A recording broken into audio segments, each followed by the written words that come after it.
안녕하세요. 저는 30대 후반 여자입니다. 오늘 제가 사연을 신청하게 된 이유는 남편과 결혼 이후 지속적으로 저를 괴롭히던 시모와의 갈등 문제로 그동안 정말 많이 힘들었었는데 이번에 터진 사건 하나가 돌이킬 수 없는 결과를 가져오게 돼서 글을 작성하게 되었습니다. 좋은 관계를 만들어 가려고 쉬지 않고 노력했었는데 이번만큼은 시모를 절대로 용서할 수가 없을 것 같아요.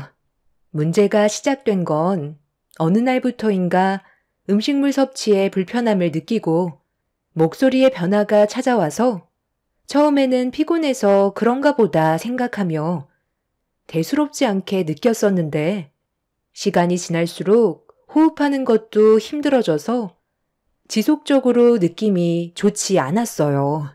남편도 검사를 해보는 게 좋을 것 같다며 걱정을 하고 있었습니다.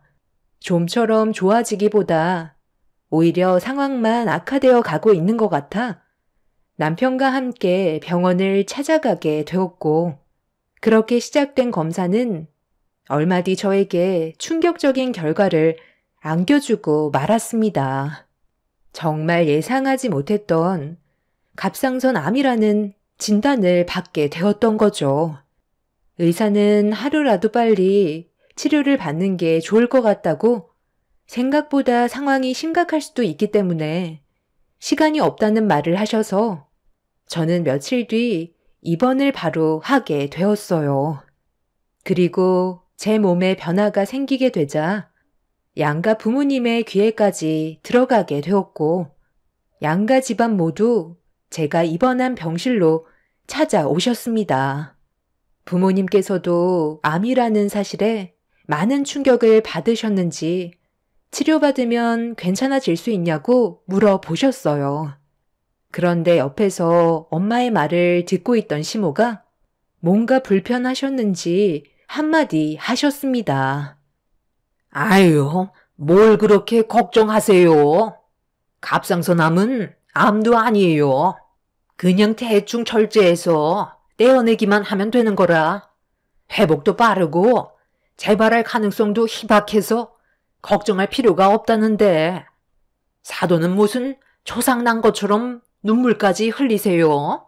그나저나 언제 수술 받을 수 있다던? 하필 제일 중요한 시기에 갑자기 이런 일이 생기니 갑상선암도 상황이 심각해질 수 있다고 그랬어요. 그래도 수술을 받아야 하는 거고 다른 곳으로 전이가 되기라도 했으면 더 큰 문제가 생길 수도 있는 건데 대충 하면 된다고요? 한서방이 암에 걸렸어도 그렇게 얘기하실 건가요? 아무리 자기 자식이 아니라도 사돈의 며느리인데 방금 하신 말은 너무 심한 거 아니에요? 제가 얼마나 심한 말을 했다고 열을 올리세요? 제 주위에도 갑상선암에 걸려서 치료받은 사람들이 몇 명 있었는데 수술하고 지금은 멀쩡히 잘 돌아다니고 있으니까 하는 말이에요. 별말도 안 했는데 상당히 예민하게 구네. 그래서 너는 수술 날짜가 언제로 잡힌 거니?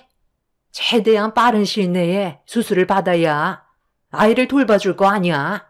곧 출산인데 그 전에 회복해야 애를 봐줄 수 있지 않겠어? 의사 선생한테 수술 날짜 좀 서둘러 잡아달라고 말씀 좀 드려봐라. 엄마는 지금 이 사람이 정상적인 몸으로 보이세요? 진이가 출산하면 본인이 아이를 돌보는 거지. 몸도 성취하는 환자한테 왜 애를 봐달라고 하세요? 얘는 집안일만 하는데 애 정도야 당연히 볼 수 있는 거지. 진이는 회사 대표잖니. 일정이 빡빡하게 잡혀 있어서 출산하고 몸만 괜찮아지면 바로 해외 출장 가는 거 모르니? 그런데 갑자기 갑상선 암이라니. 너 일부러 애 봐주기 싫어서 꾀부리는 거 아니야? 어쩜 하나부터 열까지 마음에 드는 구석이 하나도 없니? 도대체 여긴 뭐하러 오신 거예요? 제가 암에 걸리고 싶었겠어요? 어머님한테 위로의 한마디 바라지도 않지만 그래도 암 환자인 저한테 아가씨 아이를 봐달라고 하는 건 너무 하신 거 아니에요? 제가 왜 아가씨 아이를 봐줘야 하는 건데요? 어머님 며느리로 살아온 지 9년이나 지났는데 단 한 번도 저에게 따뜻한 말씀 해주신 적 없었어도 노력하면 어느 정도는 한 식구로 받아주실 줄 알았어요. 그런데 오늘 확실하게 알게 됐어요. 저는 어머님한테 이쁨 받을 수 없는 며느리고 저 또한 잘하려고 더 이상 노력할 필요 없으니 더 이상 찾아뵙지 않을게요. 어머님이 저를 어떻게 생각하고 계시는지 확실하게 깨달았으니까 더는 미련 갖지 않겠습니다. 여보, 나 좀 누워 있어야 할 것 같거든. 어머님 좀 배웅해 드려. 왜 그렇게 쳐다보세요? 제가 틀린 말 한 것도 아니잖아요. 뭐라고? 너 지금 말 다 했니? 그래도 생각해서 병문안 와줬으면 감사하게 생각해야지. 어디서 시애미한테 눈을 부라리고 있어? 어른한테 말대꾸하고 눈 지켜 세우라고 너희 사돈이 가르치던 암이 뭐 태수라고 감히 시애미 말에 토를 달고 대들어? 이게 다 자식년 잘못 키운 너희 애미 죄다. 암에 걸린 제가 곧 출산하게 될 신우 애를 못 본단 말에 시모는 화가 많이 났는지 흥분을 하셨고 남편이 병실에서 내보내려고 하자 더욱더 난리를 치셨습니다. 저에게 달려들려고 남편을 뿌리치는 시모를 말리기 위해 저희 부모님과 시부가 막아섰는데 그 순간 자식을 잘못 키웠으면 부모가 맞아야 한다면서 갑자기 저희 엄마의 뺨에 손을 올리셨고 충격적인 광경에 경악을 하고 말았습니다. 아주 잠깐 정적이 흐르더니 엄마도 시모에게 쌓인 게 많으셨는지 양손으로 시모의 머리채를 잡으면서 난리를 치셨어요. 시모의 상식 이하의 행동은 걷잡을 수 없을 정도로 상당히 큰 문제로 이어지게 되었고 경찰서에서 조사까지 받게 되는 일이 벌어지고 말았어요. 한참 뒤 병원으로 돌아온 남편은 다행히 좋게 합의 볼 수 있었다며 최대한 좋게 해결 보는데 많이 힘들었는지 의자에 털썩 주저앉아 휴식을 취했습니다.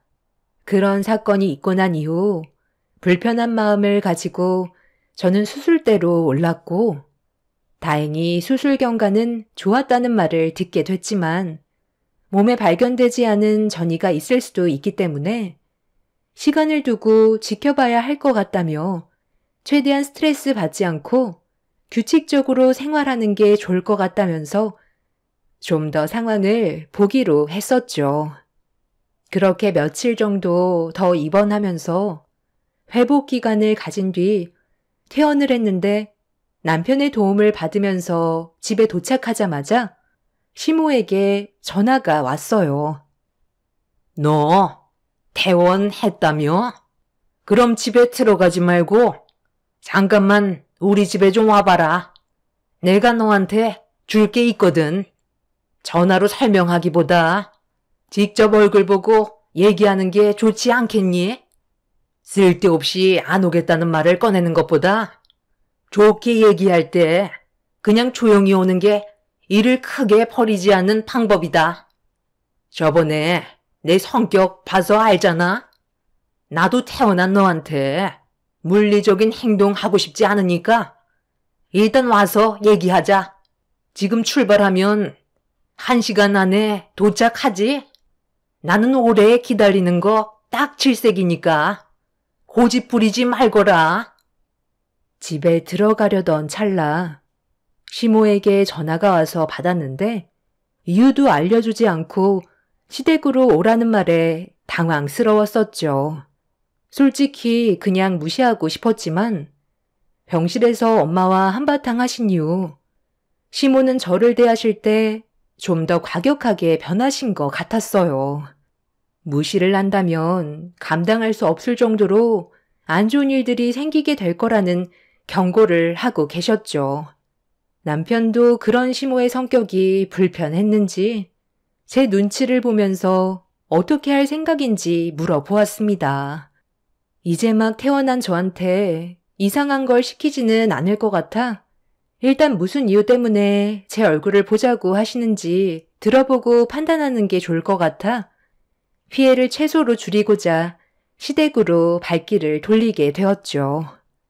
그렇게 저희 부부는 시모와 얼굴을 마주하게 되었고 저를 왜 부르셨는지 조심스럽게 여쭤보면서 분위기를 살피고 있었습니다. 시모는 테이블 위에 물건을 올려 놓으셨어요. 상자 안에 있는 물건 좀 열어봐라. 그 안에 뭐가 있는지 확인해보면 대화가 좀 빠를 것 같다. 저번에 너 입원했을 때 나랑 했던 얘기 잊지는 않았지? 이건 베넷 저고리잖아요. 설마 어머님 지금 이제 막 태어난 저한테 아가씨 아이를 돌봐달라는 건 아니죠? 저 아직 수술 통증도 가라앉지도 않았어요. 그래, 나도 잘 알고 있다. 그래서 미리 준비하라고 보여주는 거잖아. 저번에도 얘기했지만 내 딸이 출산 이후 몸만 정상으로 회복하면 바로 해외 출장을 떠나야 한다. 임신한 몸으로 이혼까지 해서 정신적으로 많이 힘든데 네가 좀 도와줘야 하지 않겠니? 아마 이번 주 내로 출산할 것 같거든.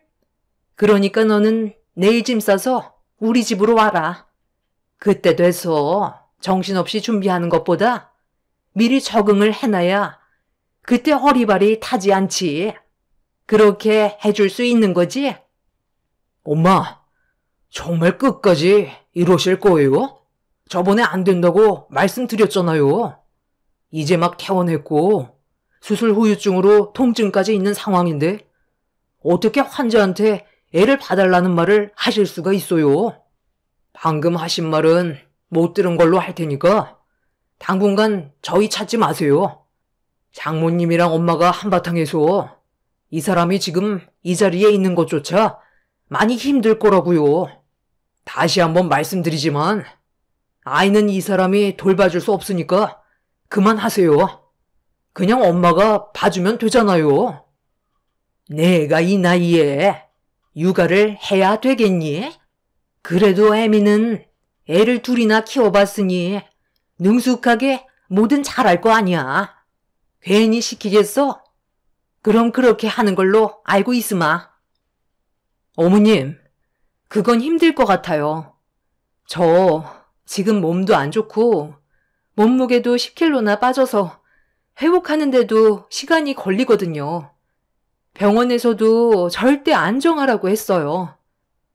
그렇다고 맨날 집에 처박혀서 누워만 있을 거니?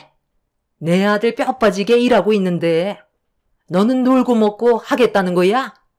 얘가 아주 도둑 심보가 하늘을 찌르네. 제가 집에서 쉰다고요? 애들 돌보는 것도 얼마나 벅찬 줄 아세요? 차라리 아가씨 아이는 어머님이 봐주시던 베이비시터 구하시던 하세요. 그럼 용건 끝났으니 먼저 일어나 보겠습니다. 그리고 저 아직까지도 그때 일 때문에 기분이 좋지 않아요. 저희 부모님께 진심으로 사과하신 것도 아니잖아요. 저 또한 상처를 많이 받아서 당분간 어머님과 얼굴 마주하고 싶지 않은데 오늘 어쩔 수 없이 온 건 또다시 그때처럼 난리 치실까봐 피곤한 상황 만들고 싶지 않아서 온 거예요. 새언니, 오셨어요? 임신을 해서 그런지 제가 잠이 많아져서 오셨는지도 모르고 있었네요. 제가 오늘부터 저희 부모님 집에서 지내기로 했거든요. 혼자 있다가 갑자기 양수라도 터지면 문제잖아요. 제가 일이 바빠서 입원하셨을 때 병문안을 갈 수가 없었는데 이해해 줄 수 있죠? 더군다나 임신한 몸이라 움직이는 것도 상당히 힘들었거든요. 몸은 괜찮아지셨어요? 암이라고 해서 저도 얼마나 놀랐는지 몰라요. 태어나신 거 보니까 그래도 몸이 좋아지신 것 같네요. 조만간 짐 싸서 오신다면서요?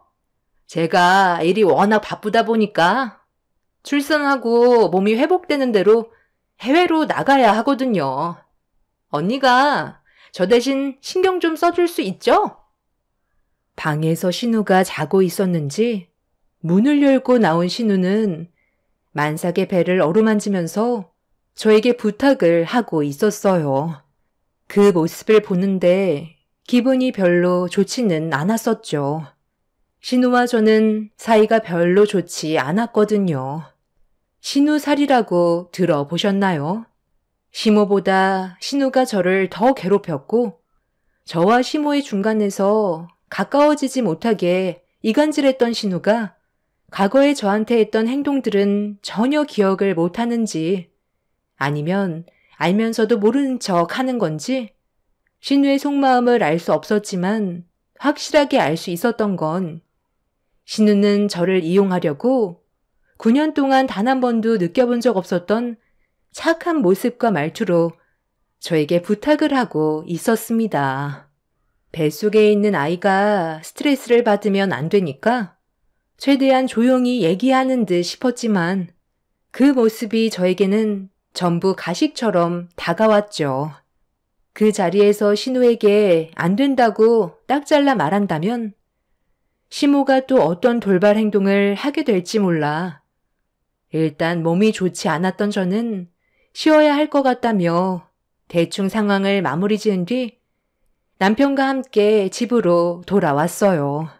시모와 신우는 저에게 지속적으로 문자를 남기면서 압박을 가했지만 저와 부모님이 받으셨던 상처가 조금도 아물지 않았기 때문에 저에게 했던 부탁을 들어주지 않기로 결정을 내렸고 그렇게 신우는 예정일날 아이를 출산하게 되었습니다. 그리고 예상했던 대로 시모에게 또다시 전화가 왔어요. 저는 받지 않았고 한동안 친정집으로 몸을 피해 최대한 조심하고 있는데 현관문 밖에서 남편의 목소리가 들려왔어요. 그리고 뒤이어 시모의 날카로운 목소리가 들려오고 있었죠.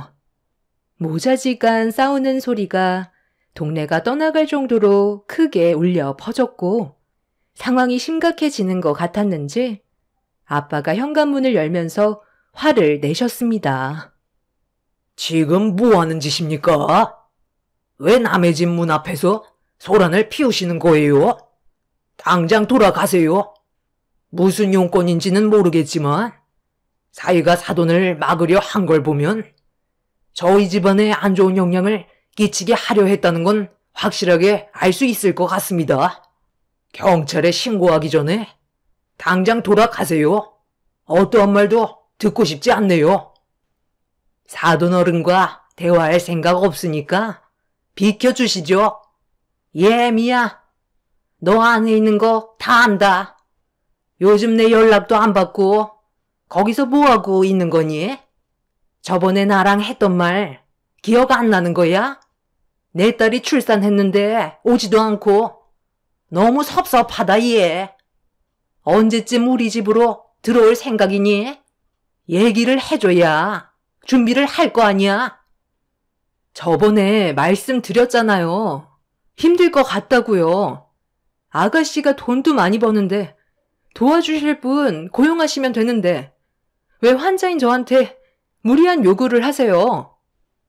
모르는 사람 시키는 게 얼마나 불편한 일인데 너는 우리와 가족이기 때문에 이것저것 시켜도 불편한 게 하나도 없거든. 뭐든지 편해야 좋은 거잖아. 쓸데없는 억지 부리지 마시고 어머님이 옆에서 도와주세요. 아버님이 한 번만 더 소란 피우면 그냥 넘어가지 않을 거라고 하셨는데 지금 어떻게 전화할까요? 제가 핸드폰을 들어 올리자 시모는 움찔거리더니 그때부터 저를 노려보셨고 분노가 차오르셨는지 주먹을 주시곤 손을 부들부들 떨고 계셨어요. 강하게 밀어붙이자 시모는 나중에 다시 얘기하자며 몸을 돌려 집으로 돌아가셨습니다. 시모가 잠깐 왔다 가신 것뿐인데 온 가족이 기가 빨린 듯 다리에 힘이 풀렸고 저희 부모님께서는 시모의 행동에 화가 많이 나셨는지 한숨을 내쉬셨어요. 저번에 제가 입원했을 당시 시모가 저희 엄마 얼굴에 손을 올렸을 때 시부가 저희 부모님께 직접 찾아가셔서 진심으로 용서를 구하셨고 시모가 한 번만 더 일을 만든다면 그때는 갈라서겠다고 시모에게 각서를 받은 적이 있었습니다. 시모가 아무리 날뛰어도 시부의 한마디면 꼬리를 내릴 정도로 상당히 무서운 분이시지만 아버님은 저에게 단 한 번도 상처를 주신 적은 없으셨죠. 그렇게 시모가 돌아간 뒤 한동안 조용한 듯 싶었는데 며칠 뒤 엄청난 일들이 눈앞에 펼쳐졌고 저와 남편은 시모의 충격적인 행동에 경악을 하고 말았습니다. 오래간만에 부모님께서 아이를 봐주셔서 남편이 퇴근하고 몇 시간 정도 함께 둘만의 시간을 가질 수가 있었는데 길 건너편에 모자를 푹 눌러 쓴 한 사람이 서 있었어요. 저희 부부는 그 사람을 보자마자 시모라는 걸 단번에 알 수 있었죠. 그런데 시모에게 어떤 건장한 남자가 걸어왔고 무언가를 넘겨주고 있었습니다. 시모는 건네받은 서류 봉투를 품 안에 숨긴 뒤 주변을 두리번거리곤 어디론가 급하게 사라졌어요.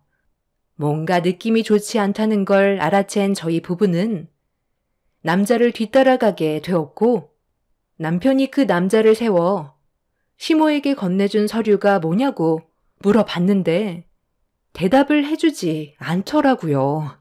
남편이 계속해서 압박을 가하자 그 남자는 남편을 강하게 밀친 뒤 급하게 도망을 치려 했지만 운동을 꾸준하게 했던 남편은 그 남자를 다시 붙잡았고 경찰에 넘기겠다고 하자 먹고 사는데 지장이 생긴다며 절대 비밀을 유지해 달라면서 시모와의 관계에 대해서 전부 털어놔 주었습니다.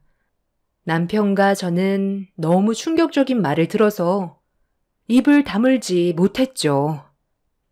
아까 그 고객님이 가지고 가신 서류가 뭐냐면요. 유전자 검사 용지랑 입양 서류가 들어있어요.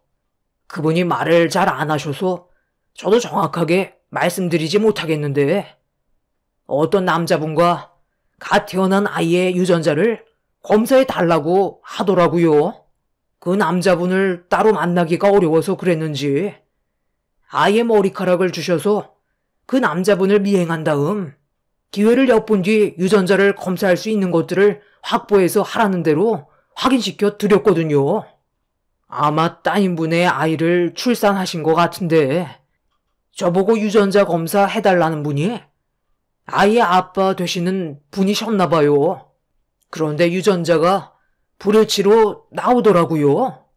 어느 정도 일치하는 게 아닌 피 한 방울 섞이지 않은 완전히 다른 남자의 아이였죠. 그걸 확인하신 고객님께서 따님 몰래 다른 곳으로 입양 보낼 생각을 가지고 계시다면서 국내 말고 해외로 알아봐 달라고 하길래 좀 전에 보내드린 서류가 해외 입양 절차 서류예요. 사인만 하시면 모든 절차가 진행이 되는 거고요. 고객님 따님분께서는 이 사실을 전혀 모르고 있고 조만간 해외 출장 가신다는 말만 들었는데 그때 입양 보낼 생각을 가지고 계신 것 같았어요. 저는 그럼 전부 다 말씀드렸으니 이제 가봐도 되죠? 남편과 저는 엄청난 충격을 받았고 신우의 뱃속에서 태어난 아이가 이혼했던 신우 남편의 아이가 아니었다는 말에 입을 다물지 못하고 있었습니다. 저는 그 서류를 저희 부부가 당장 확인할 수 있냐고 물어보자 퀵으로 보내주겠다며 주소를 불러달라고 했어요. 남편은 그 사람에게 주소를 적어 주었고 1시간 내로 도착할 거라면서 급하게 사라졌습니다.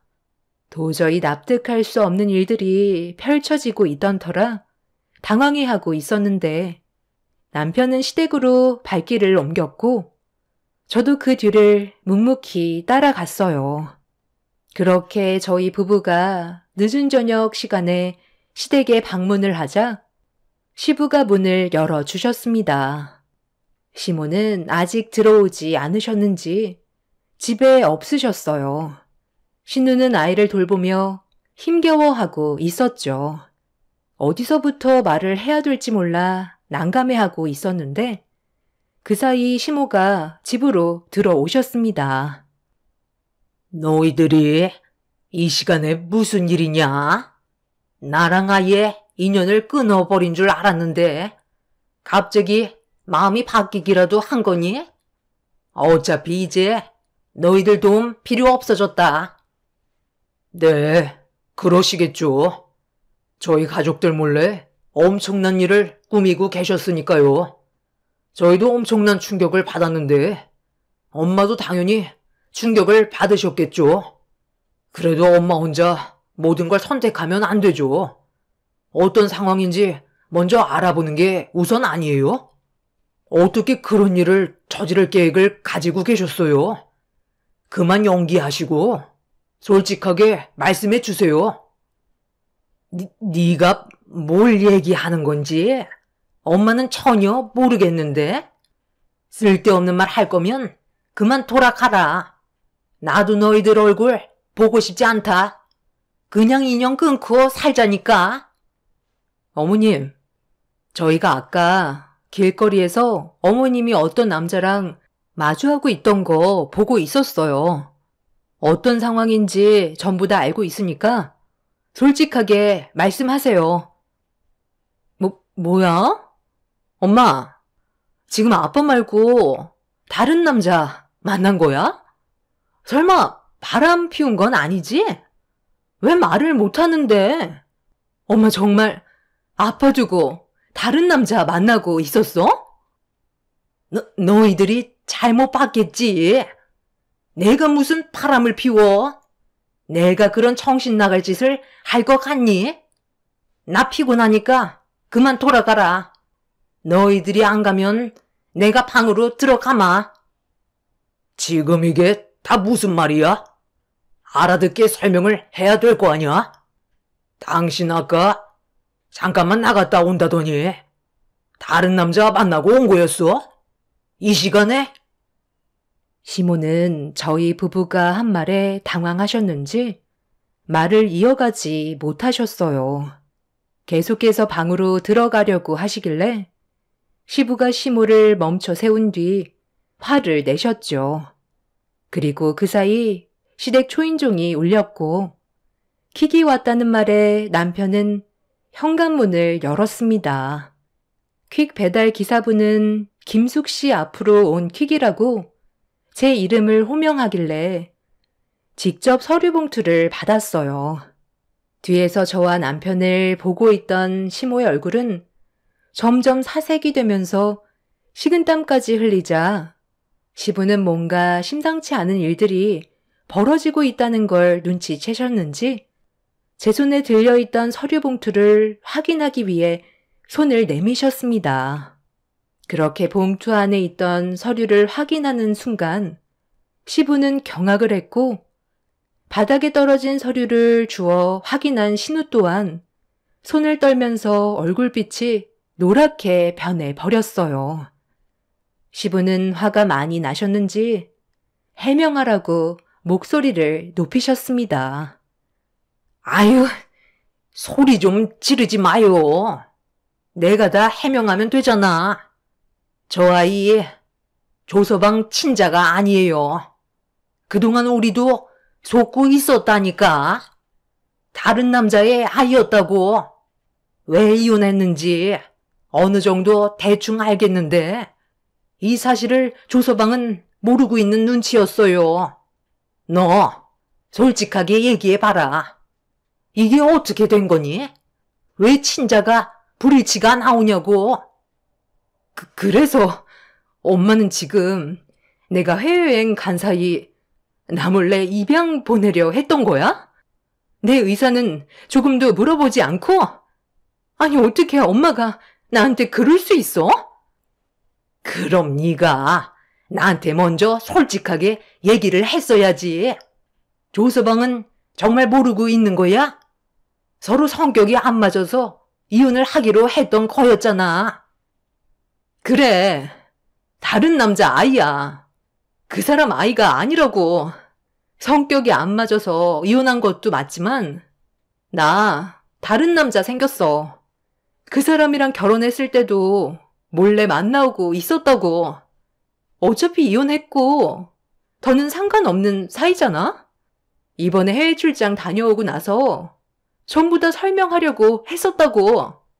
엄마는 어떻게 나 몰래 이런 일을 저지를 수가 있어? 그냥 물어보면 되는 거 아니야? 정말 해외로 입양시킬 작정이었어? 그래서 더는 새언니한테 아이를 돌봐달라고 하지 않았던 거야? 그래, 그 아이 입양 보낼 생각이었다. 네가 처음부터 잘못된 행동을 저질렀으니까 모든 걸 바로잡으려고 내 눈앞에서 저 아이를 지워버리려고 했었어. 시모의 말이 끝나는 순간 시부는 시모의 뺨에 손을 올렸고 신우는 아이를 안은 채 눈물을 쏟아내었습니다. 한순간에 집안은 개판이 되어 버렸고 시부는 신우의 뱃속에서 태어난 아이의 친부를 당장 데려오라며 난리를 치셨어요. 그런데 문제는 여기서 끝난 게 아니었죠. 알고 보니 신우를 임신시켰던 그 남자는 신우가 해외 출장을 가려고 했던 그곳에서 만난 남자였는데 어디에서 사는지 어떤 직업을 가지고 있는지 그런 것도 전혀 알지 못하는 사람이었어요. 신우의 전 남편과 한번 크게 싸운 뒤 혼자 바에 갔었는데 거기에서 잠깐 만났던 남자였던 거죠. 결국 모든 게 거짓말로 포장된 남자와 하룻밤을 함께 했었는데 그게 하필 임신이 됐던 거였고 신우는 해외 출장을 간다는 것도 그곳에서 산다는 말에 무작정 정체도 알 수 없는 그 남자를 찾으러 가려던 거였습니다. 시부는 그 자리에서 털썩 주저앉아 바닥에 떨어져 있던 서류를 보며 믿을 수 없다는 듯 한숨을 내쉬었어요. 시모는 개거품을 물며 신우에게 화를 냈고 모든 계획을 물거품으로 만들었다고 제 머리채를 잡으려는 걸 남편이 가로막아 섰네요. 시부는 이런 상황을 받아들이기 힘드셨는지 대책 없는 시모와 신우를 그 자리에서 내쳐 버렸어요. 결국 시모는 신우와 아이를 데리고 신우가 살던 집으로 몸을 피할 수밖에 없었습니다. 그날 이후 시부는 신우와 연을 끊겠다며 분노를 가라앉히지 못하고 계신 상태세요. 그리고 시모가 몰래 저지르려 했던 행동들에 대해서도 용납을 할 수 없으셨는지 두 번 다시 집안에 발도 들이지 말라며 현재 별거를 하고 계신 상황입니다. 얼마 전에 남편과 시부가 단둘이 진지하게 대화를 나눴었는데 시부는 시모와 함께 사는 게 지긋지긋하다며 이혼까지 고려하고 계세요. 그리고 신우는 아이를 시모에게 맡기고 모든 게 거짓말로 포장된 남자를 찾기 위해 해외로 떠난 상태입니다. 상상조차 하지 못했던 일들이 벌어져서 앞으로 어떻게 해야 할지 답답할 뿐입니다. 대책 없는 시모와 신우의 행동들이 시댁 집안을 무너뜨리게 되었네요. 앞으로 어떻게 해야 할지 모르겠어요. 시모는 저에게 아이 좀 봐달라고 계속 요청 중이에요. 저 때문에 해외로 입양을 보내지 못했다고 모든 걸 제 탓으로 돌리고 계십니다. 제가 앞으로 어떻게 해야 될까요? 여러분들의 의견을 들어보고 싶어요. 제 기막힌 사연 들어주셔서 감사합니다. 안녕하세요. 저는 경기도 성남에 살고 있는 30대 후반 여자입니다. 남편과 이혼을 한 지도 벌써 3년의 시간이 지났는데 사연을 신청하게 된 이유는 그 집안 사람들과 최근에 엮이게 되는 일이 있었거든요. 2번 다시 만나고 싶지 않았던 사람들을 또다시 마주했을 때는 기분이 정말 좋지 않았었죠. 3년 전에는 남편 때문에 이혼을 했었는데 이번에는 전 형님 때문에 또 다른 사건이 펼쳐지게 되었습니다. 일단 3년 전으로 거슬러 올라가 제가 왜 이혼을 하게 됐는지부터 설명을 드려야 이야기가 시작이 될 것 같아요. 그때 당시 남편의 직업은 건설 현장을 돌아다니면서 전기 일을 했었는데 20명 정도 되는 팀원들을 꾸리고 다니면서 전국적으로 일을 하고 있었어요. 그리고 저는 부모님께서 한식 식당을 운영하셔서 밑에서 일을 배우고 있었죠. 남편을 처음 만난 건 저희 부모님 식당에서였어요.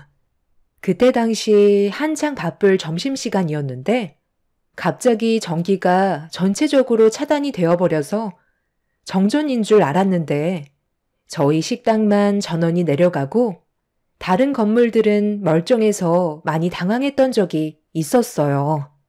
전체적으로 전원이 떨어졌던 건 처음이라 어떻게 해야 할지 몰라 발만 구르고 있었는데 그때 식사를 하고 있었던 한 사람이 저에게 다가왔었고 도움을 주겠다는 말과 함께 전기실이 어디 있냐고 물어보길래 아빠에게 여쭤본 뒤에 전기실로 처음 본 사람을 안내해 준 적이 있었어요. 그때가 남편과 첫 만남이었고 연인 사이로까지 이어질 수 있었죠. 저희 식당에 문제가 생겼던 건 전기를 사용하는 양에 비해 차단기 용량이 현저히 떨어져서 과부하가 걸렸다고 메인 차단기를 더 큰 용량으로 교체하면 더 이상 문제는 없을 거라고 침착하게 설명을 해줬었어요. 그리고 잠시 뒤 함께 식사를 하고 있던 동료 직원에게 연락을 취해 차단기 하나를 구해오라면서 상황 설명을 해주고 있었죠. 그렇게 빠른 시간 안에 처리가 끝나 큰 피해를 면할 수 있었고 그때 저희 부모님께서는 감사한 마음에 음식을 무료로 제공을 해 주셨었죠. 알고 보니 그날은 직원들과 함께 회식을 나온 거였고 저희 동네 근처에서 한동안 머물다가 또 다른 지역으로 옮길 예정이었었죠. 남편은 저희 식당에 자주 왔었어요. 알고 보니 현장이 가까웠었고 부모님께서 만드시는 음식이 그 사람의 입맛에 맞았는지 얼굴 보는 일이 자주 생기게 되었죠. 첫 만남이 너무 강렬했던 건지 자주 눈을 마주치게 되었고 저에게 미소를 보이는 모습이 싫지는 않았습니다. 그렇게 몇 달 동안 부모님 식당을 고정으로 이용하던 그 사람과 가까워지게 되었고 몇 번 만나다 보니 괜찮은 사람인 것 같아 결혼까지 생각을 하게 되었죠. 부모님께서도 첫 만남 때 이미 좋은 인상으로 각인이 되어 버렸고 꽤 오랜 시간 식당에 방문을 했던 그 사람을 유심히 지켜보고 계셨는지 조심스럽게 여쭤봤던 결혼은 긍정적인 답변으로 돌아오게 되었습니다. 제가 제일 마음에 걸렸던 건 그 사람이 전국을 돌아다니면서 일을 해야 된다는 게 조금 마음에 걸렸었어요. 그래도 주말에는 항상 얼굴을 볼 수 있다는 말에 안심은 되었었지만 주말에만 시간을 낼 수밖에 없는 그런 환경이 걸림돌이 될 것 같아 고민이 많았었어요. 그래도 그 사람을 사랑하게 됐고 앞으로의 인생 또한 믿고 의지할 수 있을 것 같아 끝내 결혼을 결심하게 되었죠. 그렇게 저와 그 사람은 일사천리로 부부관계로 이어졌고 행복한 결혼 생활을 유지해 오면서 좋은 시간을 보내고 있었어요. 하지만 남편은 전혀 상상조차 하지 못했던 일들을 숨기고 있었고 이중적인 모습을 보게 됐을 때 엄청난 배신으로 제 마음을 찢어 놓았습니다. 남편은 짧게는 3개월, 길게는 6개월 이상의 현장들을 팀원들과 함께 이동하며 일을 했었는데 주말에만 얼굴을 볼 수 있다는 게 시간이 지날수록 큰 단점으로 찾아왔어요. 그래서 남편이 보고 싶은 마음에 몰래 일을 하고 있는 현장을 찾아가게 되었었죠. 그때까지만 해도 여행하는 느낌으로 출발했었는데 저녁 늦게 도착한 저는 남편이 지내고 있는 숙소 쪽으로 걸어가면서 전화를 걸려고 핸드폰을 꺼내던 그 순간 눈앞에 펼쳐진 충격적인 광경에 너무 놀라 급하게 몸을 숨긴 뒤 남편의 모습을 몰래 지켜볼 수밖에 없었습니다. 남편 옆에 처음 보는 여자가 찰싹 붙어서는 어디론가 같이 걸어가고 있었어요. 그리고 그 뒤를 따라가 보니 도착한 곳은 노래방이었습니다. 건물 안에 들어가 확인을 해보니 그동안 함께 일을 해오던 팀원들도 노래방에서 함께 노래를 부르고 있었죠. 조심스럽게 살펴보고 있는데 인원수에 맞춰 여자 한 명씩 품에 끼고 춤을 추는 사람도 있었고 눈으로도 보기 힘들 정도로 진한 접촉을 하는 팀원도 있었죠. 제 두 눈으로 보고 있는 광경을 믿기 어려울 만큼 팀원들 사이에 껴있던 남편의 행동은 너무 충격적이라 숨이 가빠올 정도였어요. 남편은 옆에 찰싹 달라붙어 있던 여자에게 거침없는 접촉을 하고 있었고 뭐가 그리 좋은지 맥주를 마시면서 분위기를 즐기고 있었습니다.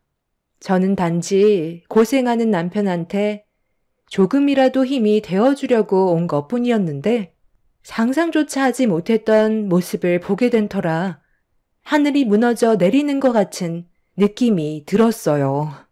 저는 도저히 두 눈 뜨고 볼 수가 없어 건물 밖으로 뛰쳐나왔고 저런 더러운 남자와 결혼을 했다는 게 너무 역겨워 화장실로 들어가 오바이트를 하고 말았습니다. 너무나 자연스러운 행동들과 그 생활들이 익숙해 보이던 남편의 모습에 더 이상 결혼 생활을 유지할 수 없다는 걸 알게 되었고 변명조차 하지 못하게 확실한 증거물을 확보해 놓기 위해 다시 노래방으로 들어가 남편의 충격적인 모습들을 전부 핸드폰 안에 담았습니다. 너무 크게 실망을 했는지 제 눈에서는 눈물이 멈추지 않았어요. 그렇게 모든 증거물을 확보한 뒤 집으로 돌아가려 몸을 돌리는 순간 팀원 중 한 분이 화장실을 다녀왔는지 저와 눈이 마주쳤고 그 자리에서 급하게 벗어났지만 건물을 나와 택시에 올라타 서둘러 자리에서 벗어나자마자 남편한테 전화가 왔어요. 어차피 전화를 받아봤자 거짓된 변명을 할 거라는 걸 알기 때문에 계속해서 울리는 남편의 전화를 받지 않았습니다. 그렇게 힘겨운 상태로 되돌아온 저는 남편의 모습이 담긴 영상을 몇 번이고 되돌려 봤어요. 저를 바라보던 눈빛과는 전혀 다른 모습이 제가 알던 남편은 아니었습니다. 그리고 잠시 뒤 집으로 돌아온 남편은 저에게 모든 상황들을 해명하겠다면서 눈물을 흘리고 있던 제 곁으로 조심스럽게 다가오려고 하길래 너무 큰 배신감에 제 손은 남편의 뺨으로 향하게 되었습니다. 제 앞에서 무릎을 꿇고 한 번만 용서해달라는 모습이 가식처럼 보였죠. 용서? 내가 지금 두 눈으로 당신의 이중적인 모습을 전부 다 목격했는데 지금 나한테 용서를 해달라는 말이 나와? 원래 그런 사람이었던 거지? 전국을 돌아다니면서 팀원들과 술 먹고 노래방 가면 여자들 불러서 노는 게 일상이었던 거잖아. 내 두 눈으로 목격한 이상 더는 당신과 같이 못 살아. 그건 그냥 내 팀원들 사기 좀 올려주려고 했던 것뿐이야. 정기일이 얼마나 고된지 당신도 잘 알고 있잖아. 그래서 스트레스 좀 풀라고 여자 좀 불렀어. 당신이 이런 일을 처음 겪어봐서 많이 당황스러운 건 알겠는데 사회생활 하다 보면 이런 건 아무것도 아니야. 내가 팀장이면 팀원들 관리를 해줘야 하잖아.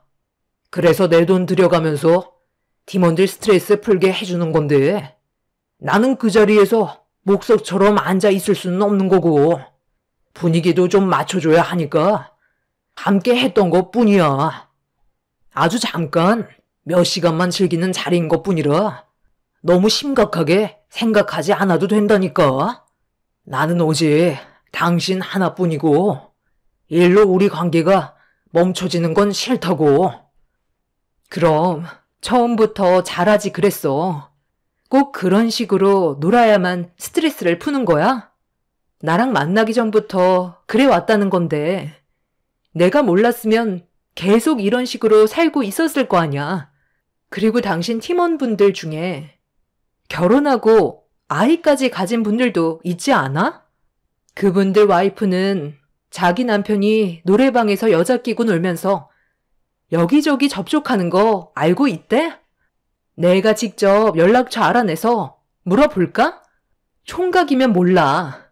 이미 결혼을 했고 아이까지 있으면 그런 자리는 알아서 피해야 되는 게 맞는 건데 어떻게 총각들과 똑같이 놀 수가 있어? 우리 사이에 아이가 없다는 게 정말 다행이지. 이 사실을 모르고 임신을 했다면 그 아이는 얼마나 불행했겠어? 당신이 너무 순수해서 지금의 상황을 받아들이기가 힘든 것 같은데 남자들 사회생활 하다 보면 이 정도는 별것도 아니라니까. 비즈니스잖아. 지금 너무 놀라서 그런 것 같은데 내가 이렇게 해야 팀원들 부리는데도 어렵지 않다고. 원래 돈 버는 게 쉬운 게 아니잖아. 투자라고 생각하면 된다니까. 당신을 이해해 줄 수 있는 사람을 만나는 게 좋겠어. 나는 100번, 1000번 생각해봐도 당신의 행동을 이해할 수가 없거든.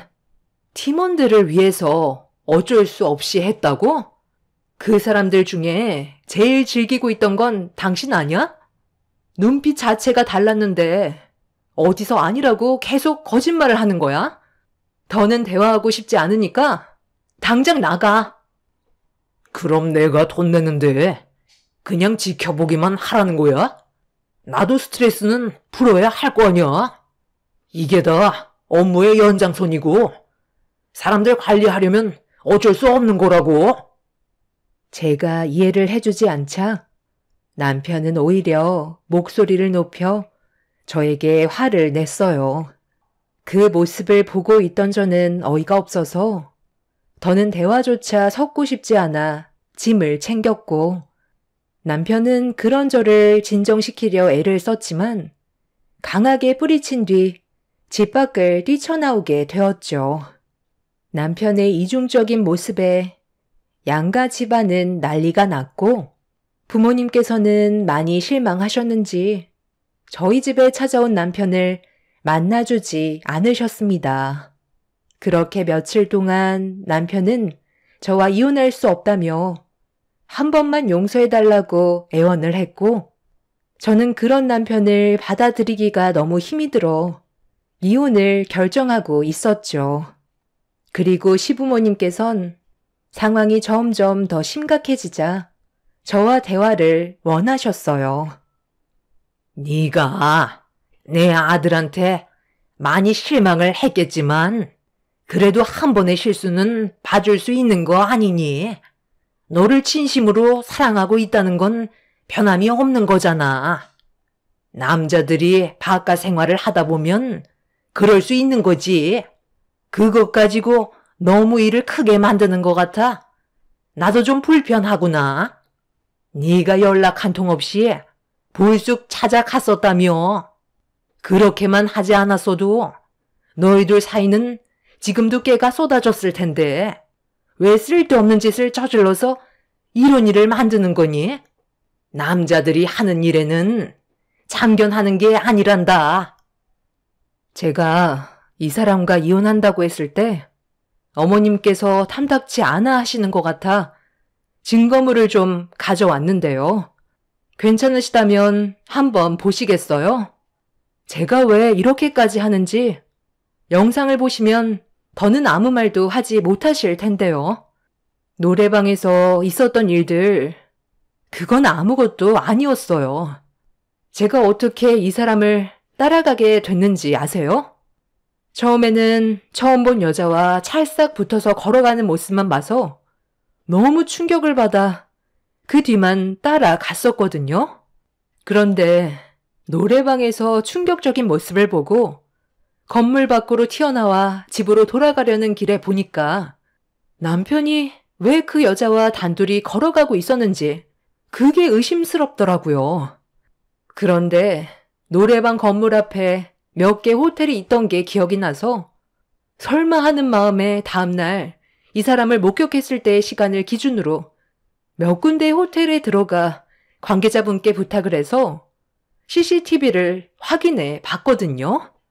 정말 아니길 간절히 바랐었는데 이 사람이 글쎄 노래방으로 들어가기 전에 벌써 그 여자와 함께 호텔로 들어갔던 걸 확인할 수 있었어요. 여기 보세요. 누가 봐도 이 사람이라는 걸 딱 알아볼 수 있겠죠? 제가 이 영상을 봤을 때 기분이 어땠을 것 같아요? 노래방에서 여자 끼고 놀았던 건 아무것도 아니었다고요. 벌써 영상 속의 여자와 호텔에 들어가는 게 찍혀 있는데 제가 어떻게 눈을 감아줄 수가 있겠어요?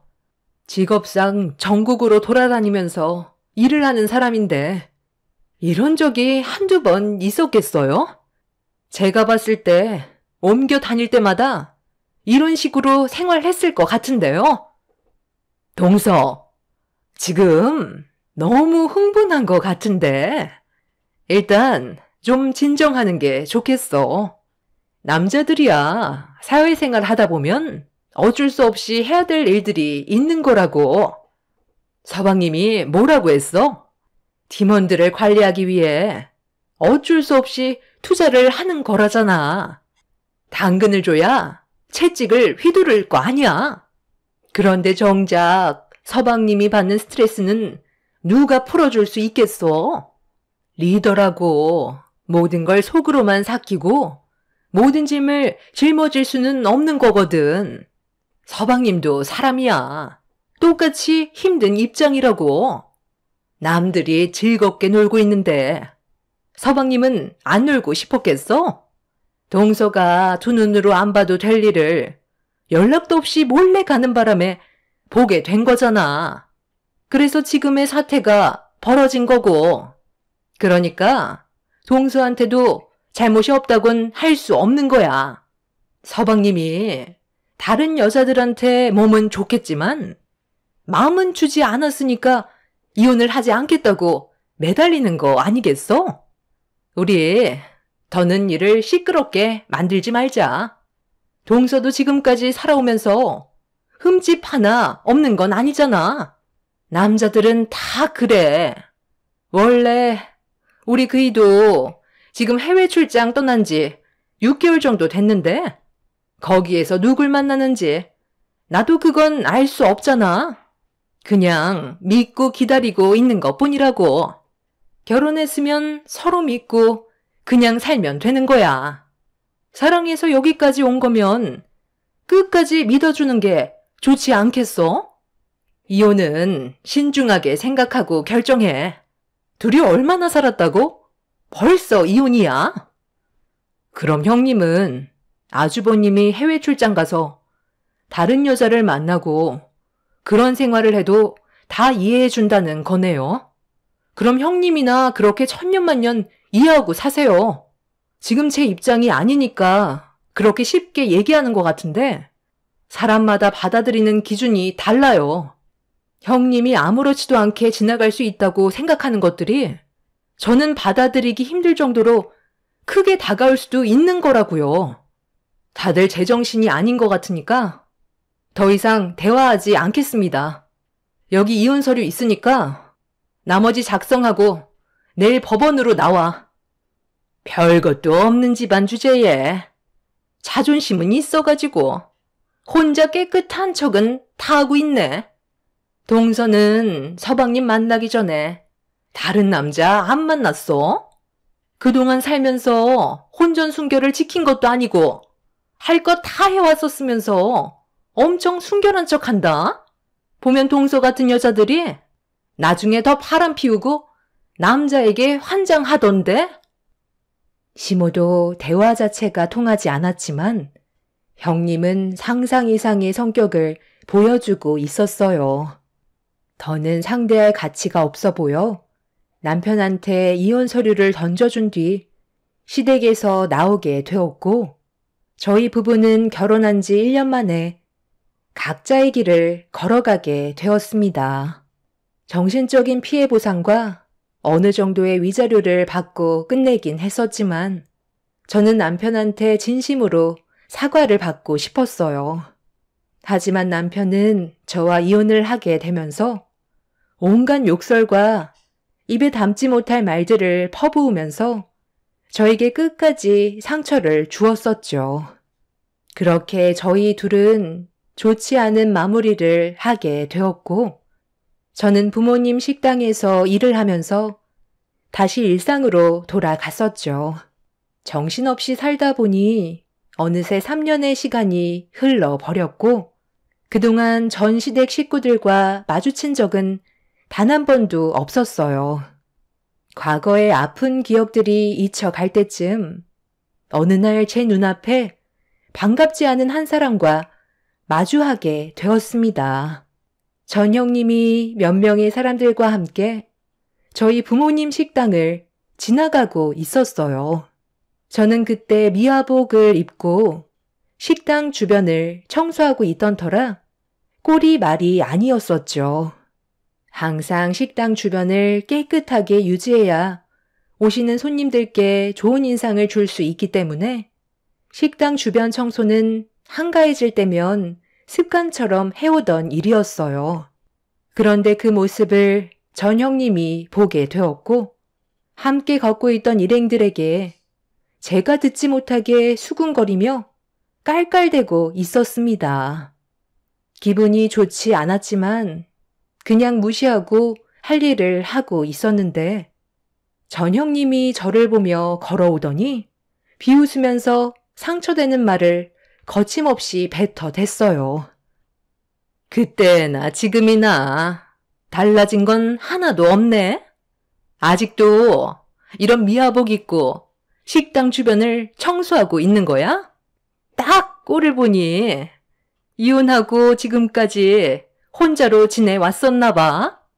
예나 지금이나 넌 그 옷이 딱이다 딱. 서방님과 이혼해준 덕분에 지금 능력 좋은 여자 만나서 아주 잘 지내고 있거든. 아이까지 생겨서 집안에 경사가 났다니까. 너랑은 비교 자체가 되지 않는 대기업 여자라고. 내가 최근에 여기 근처에 이비인후과를 개원했거든. 우리 그이가 능력이 너무 좋아서 괜찮은 위치에 하나 차려줬는데 어디 불편한 곳 있으면 한번 찾아와. 이쪽 지역에는 너처럼 천한 사람들이 많이 찾아와서 환자가 끊임없이 있더라고. 그냥 갈 길 가면 되지. 꼭 이렇게까지 아는 척을 해야 돼요? 내가 그 사람이 어떻게 지내고 있는지 알려달라고 한 것도 아니잖아요. 그리고 방금 나보고 천하다고 했어요? 내가 어딜 봐서 천하다는 건데요? 그럼 그쪽은 의사라서 양반이라는 건가요? 겉모습이 의사면 뭐예요? 입이 상스러워서 신분을 깎아내리고 있는데 미아복을 입고 청소하면 천한 거고 의사 직업을 가지고 있으면 양반인 거예요? 요즘 시대에도 그런 걸 따지나? 사람을 겉모습만 보고 판단하지 마세요. 대화 자체를 섞고 싶지 않으니까 비키죠. 곧 저녁 준비를 해야 돼서 서둘러 청소를 끝내야 되거든요. 그리고 우리 식당은 오지 마세요. 전형님은 제가 무시하는 행동을 보이자 옆에 같이 있던 일행들을 의식하고 있었는지 갑자기 저에게 온갖 막말을 퍼붓더니 저를 밀치면서 입고 있던 미화복을 붙잡아 강하게 넘어뜨렸어요. 제가 눈을 치켜뜨고 전형님을 노려보는 순간 제 뺨에 손을 올려 붙였고 저도 과거에는 참고 넘어갔지만 더는 그렇게 할 필요가 없었기 때문에 똑같이 뺨을 올리고 한쪽 손에 들고 있던 빗자루를 전형님에게 사정없이 휘둘러 버렸습니다. 그렇게 서로 치고받고 난리가 나게 되자 부모님께서 밖으로 나오셨고 엄마는 전형님을 보자마자 달려들어 머리채를 잡아 넘어뜨리셨어요.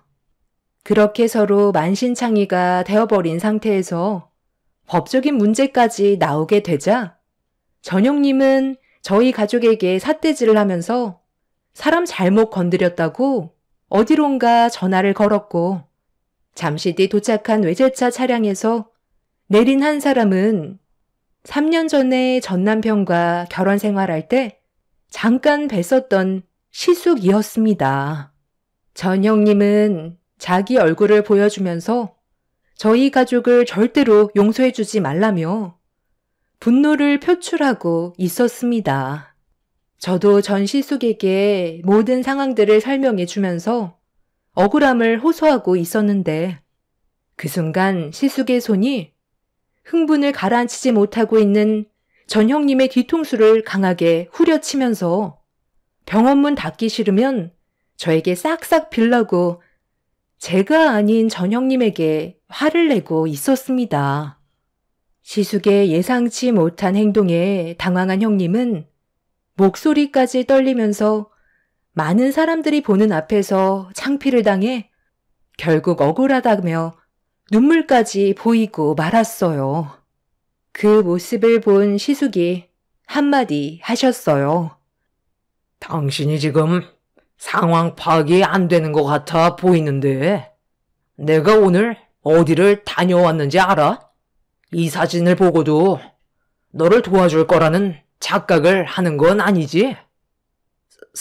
설마 당신 나 지금 미행한 거야? 서로의 사생활은 지켜주기로 했었잖아. 나를 그렇게 못 믿어? 여긴 그냥 내가 몸이 별로 좋지 않아서 가게 된 곳이라고. 네가 지금 사태 파악을 제대로 못하고 있는 것 같은데 내가 이 사진을 들고 있으면 어디까지 알고 있을 것 같은데 그리고 사진 속의 남자를 어떻게 했을지 생각해 봤어? 마지막으로 기회를 주는 거니까 제대로 답을 주는 게 좋을 거야. 그렇지 않으면 너도 이 세상에서 쥐도 새도 모르게 사라지게 해줄게. 지금 뭐 하는 짓이야? 당신이 어떻게 나한테 그래? 여기에서 이러지 말고 다른 곳에서 얘기하면 안 돼? 나 의사야. 동네 창피하게 이럴 거냐고. 의사면 뭐해? 사람이 되지 않았는데. 그리고 당신이 지금 개원한 그 병원 건물 주인이 누군지는 알기나 해?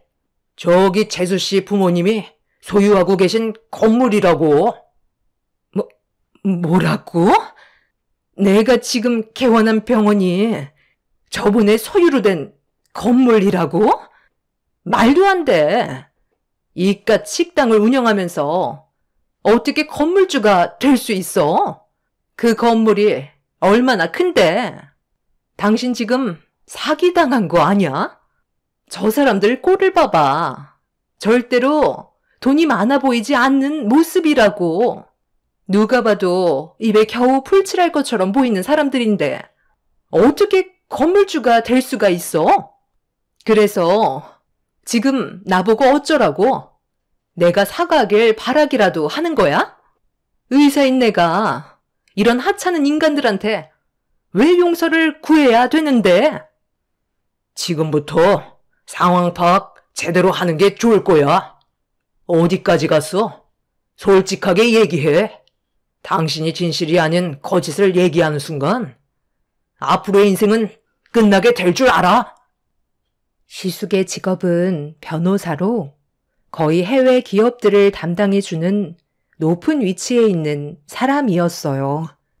시부모님과 한번 틀어지고 나서 형님만 시댁에 왕래를 하고 시숙은 아예 시댁에 오지도 않았었죠. 그래서 얼굴 뵌 적이 거의 없었는데 전 남편과 이혼을 하고 처음 보게 된 모습은 화가 머리끝까지 올라온 상태였어요. 알고 보니 전 형님이 시숙 몰래 다른 남자를 만나고 있었고 여성 전용 마사지를 받는 곳이라고 변명을 했었지만 그곳은 상당히 질이 좋지 않은 곳이었어요. 그런데 문제는 젊은 남자와 계속 만남을 가지다가 임신을 해서 그 남자와 함께 산부인과를 들어가게 되었고 변호사인 시숙이 전부터 어느 정도 눈치를 채고 있었는지 뒷조사를 하다가 모든 사실을 알게 된 거였죠. 과거에 저한테 사회생활 하다 보면 그럴 수 있다고 말을 했던 전 형님이 왜 그런 말을 했는지 확실하게 알 수 있었습니다. 본인이 그런 삶을 살아와서 전 남편을 이해했던 거였죠. 그리고 이건 저도 모르고 있던 사실이었는데 아빠는 시숙을 결혼식 날 때 아주 잠깐 인사만 하게 된 터라 얼굴을 자세하게 기억을 하지 못하고 있는 상태였었죠. 시숙도 그건 마찬가지였고 형님과 제가 싸우는 모습을 보다가 저희 뒤에 계신 부모님을 보고 알게 된 거였습니다. 아빠는 계약 기간까지만 병원을 운영하고 그 이후로는 계약을 하지 않겠다면서 등을 돌려 버리셨어요. 당황한 전 형님은 저희 가족을 붙잡으려 했지만 이미 떠나가 버린 배를 잡을 수는 없었죠. 거기에다가 시숙 또한 전 형님의 얼굴에 이혼 서류를 던진 뒤 뱃속에 있는 아이나 잘 키우라면서 그동안 형님이 가졌던 모든 걸 다 빼앗을 거라는 말을 끝으로 그 자리를 떠났습니다. 전 형님은 결국 주저앉아 버렸고 끝내 이혼을 물을 수는 없게 되었죠. 현재 이혼 문제로 소송 진행 중이라고 알고 있어요. 시숙은 저희 가족에게 피해를 주고 싶지 않다면서 시숙 이름으로 계약한 병원까지 빼버리려고 준비 중인 상태라 전 형님은 발만 구르고 있는 중이죠. 시숙이 저희 가족에게 진심으로 용서를 구하라고 압박을 했는지 이 사태를 조금이라도 완화시키려고 얼마 전에 저희 식당에 찾아와 손이 발이 되도록 빌고 갔습니다. 하지만 저희 가족이 받은 상처가 너무 커서 전 형님의 용서를 받아주지 않았습니다. 그리고 그때 전 형님한테 충격적인 말을 들었는데 전 남편이 전기 공사를 하다가 안전부주의로 감전사고를 당해 병원에 입원 중이라는 소식을 전해 주었습니다. 잘 살 것처럼 떵떵거리던 사람이 한순간의 실수로 깨어나지 못하고 있다는 말에 그 사람과 결혼한 아내분과 아이가 참 불쌍하더군요. 그 집안 사람들의 지저분한 행동이 가져온 결과인 것 같아 참 안타깝습니다. 저희 가족이 전 형님의 용서를 받아줄 마음은 전혀 없을 것 같아요. 잠깐의 상황을 벗어나기 위해 어쩔 수 없이 사과를 하는 것 같은 느낌을 받아서 그런지 전 형님이 활개치고 다니는 걸 또다시 보고 싶지는 않습니다. 사람의 본성은 바뀌지 않는다잖아요. 전영님 또한 잠깐의 상황을 벗어나기 위한 행동일 거라 생각해 저희가 받은 상처와 영업 방해죄로 위자료 청구 소송을 진행하기로 결정하게 되었습니다. 흐지부지 넘어가는 것보다 확실하게 짚고 넘어가야 자기가 뭘 잘못했는지 알 수 있을 것 같아요. 제 기가 막힌 사연을 들어주신 분들 즐거운 주말 보내시고 여러분들의 가정은 행복만 가득하시길 기원 드리겠습니다. 감사합니다. 안녕하세요. 저는 최근에 남편과 결혼 생활 8년 만에 이혼을 하게 된 30대 후반 여자입니다. 살면서 변해가는 남편의 모습에 점점 지쳐가고 있었을 때 하나의 사건으로 인해 결국 서로 남남이 되었지만 후회는 없습니다.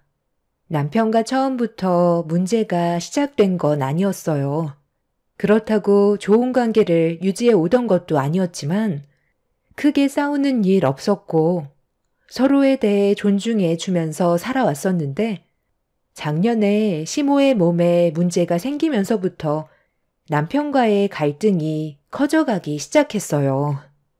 그때가 주말이었는데 혼자 계신 시모가 밥 한 끼 하자면서 저희 부부를 시댁으로 부르셔서 개인적인 일정이 있었는데도 어쩔 수 없이 시댁을 갈 수밖에 없었습니다.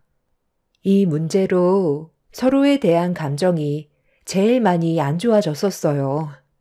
주말마다 시댁에 갈 수도 없는 건데 시모가 부르면 무조건 가야 하는 그런 분위기를 남편이 만들었고 제가 따로 약속이 있다고 얘기해도 이해해주지 않았었죠.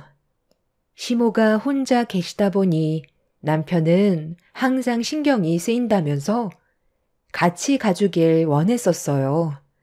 제가 못 가면 혼자서라도 가면 되는 거 아니냐고 불만을 얘기하면 시모에게 전화해서는 분위기를 더욱더 안 좋게 만들어버려 그런 상황들이 싫었던 저는 어쩔 수 없이 시댁을 가게 되었죠. 그냥 밥 한 끼 먹고 중요한 얘기도 아닌데 굳이 만나서 대화 좀 나누고 다시 집으로 돌아가야 하는 이런 반복적인 일들이 저를 지치게 만들었지만 남편은 본인이 원하는 걸 꼭 해야 직성이 풀렸기 때문에 그런 모습을 볼 때마다 결혼에 대한 후회가 밀려왔었어요. 시댁 문제로 부부관계에 금이 가고 있는데도 계속해서 상황을 악화시키는 시모의 행동들이 불만을 쌓이게 만들었고 결국 서로에게 상처가 되는 말들을 주고받게 되었어요. 시모는 제 입장에 대해서는 조금도 이해해 주려 하지 않고 오로지 집에 혼자 계시는 게 외로워서 저희를 부르는 거라면서 되려 저를 못된 며느리로 몰아갔어요. 혼자서 지내다 보면 외롭기도 하고 아들 얼굴 보는 낙으로 사는데 그것도 네 눈치를 봐야 하니? 나도 스트레스를 얼마나 많이 받는 줄 아니? 당신이 이해 좀 해주면 얼마나 좋아?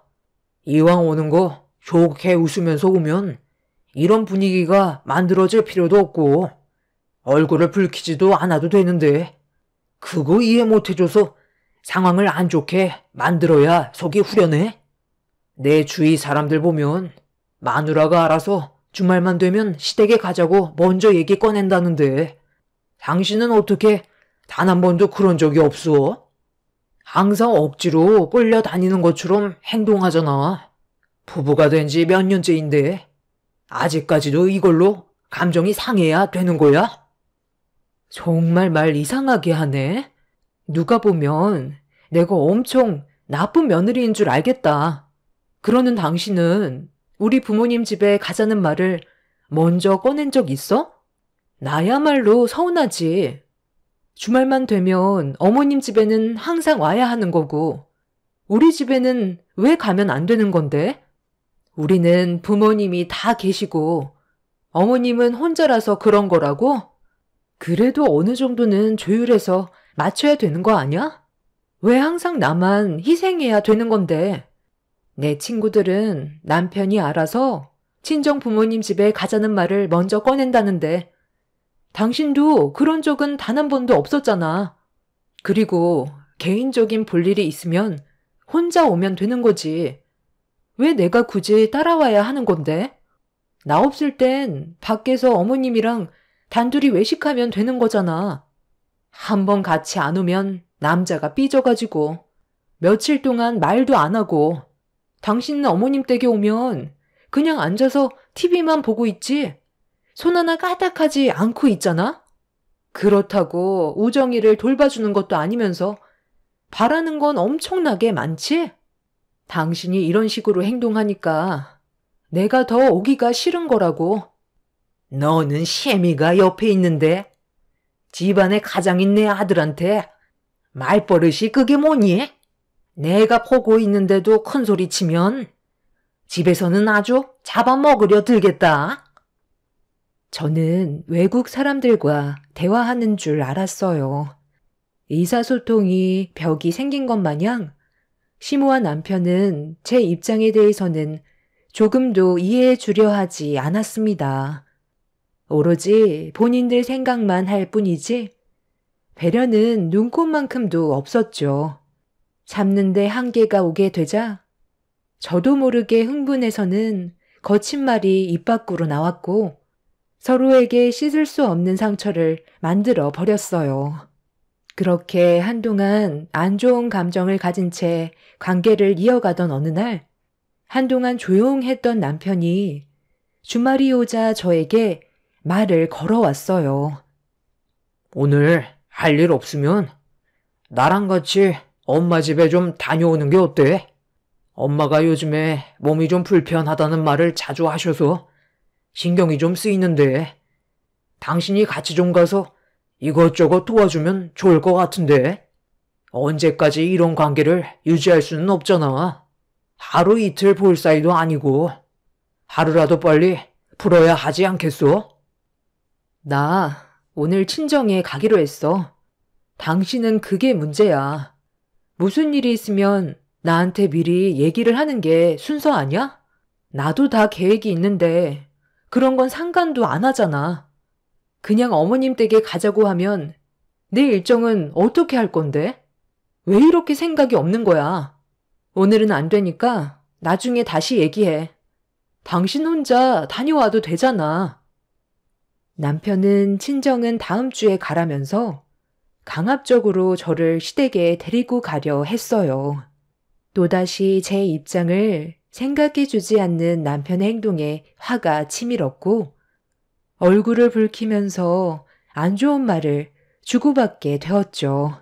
한참 동안 언성을 높이면서 서로에게 상처를 준 뒤 집 밖으로 뛰쳐나온 저는 제 딸을 데리고 친정으로 향했어요. 가는 동안 남편과 앞으로의 결혼 생활은 힘들어질 것 같다는 생각이 머릿속에서 떠나지 않았습니다. 이런 고민을 한다는 자체가 부부관계를 회복하기는 힘들다는 걸 알고 있었지만 남편과 이런 일로 이혼까지는 하고 싶지 않았어요. 아직 어린 제 딸한테 아빠 없이 자라는 걸 원하지 않았거든요. 그렇게 친정에 도착하고 아이와 함께 부모님 집에 들어가려는 순간 남편한테 전화가 왔어요. 상당히 떨리는 목소리로 불안해하면서 말을 잘 못하길래 무슨 일이 생겼냐고 침착하게 대화를 풀어나가자 남편이 시댁에 도착했을 때 시모가 쓰러져 있었다며 응급실로 급하게 옮겨진 뒤 수술실에 들어갔다면서 의사가 중풍이 온 것 같다는 충격적인 말을 꺼냈습니다.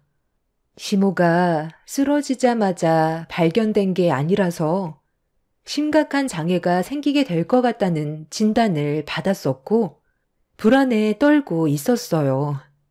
저는 너무 놀라 친정 부모님께 이 사실을 알린 뒤 병원으로 함께 가게 되었습니다. 그렇게 병원에 도착을 하니 시모는 수술실에 계셨고 남편은 눈물을 흘리면서 괴로워하고 있었어요. 갑작스러운 뇌혈관 장애로 정신을 잃고 넘어졌을 때 빠른 조치가 이루어졌다면 그나마 후유장애가 크게 오지 않았겠지만 꽤 오래 방치가 되어 있던 상태라 문제는 심각하게 흘러가고 있었습니다. 저희 가족은 수술실 앞에서 시모의 건강을 걱정하고 있었는데 제 앞으로 걸어오던 남편이 저를 보며 갑자기 얼굴에 손을 올렸어요. 이 모든 게 제 탓이라면서 부모님이 옆에 계시는데 남편은 뺨을 올려 버렸죠. 이게 다 너 때문이야.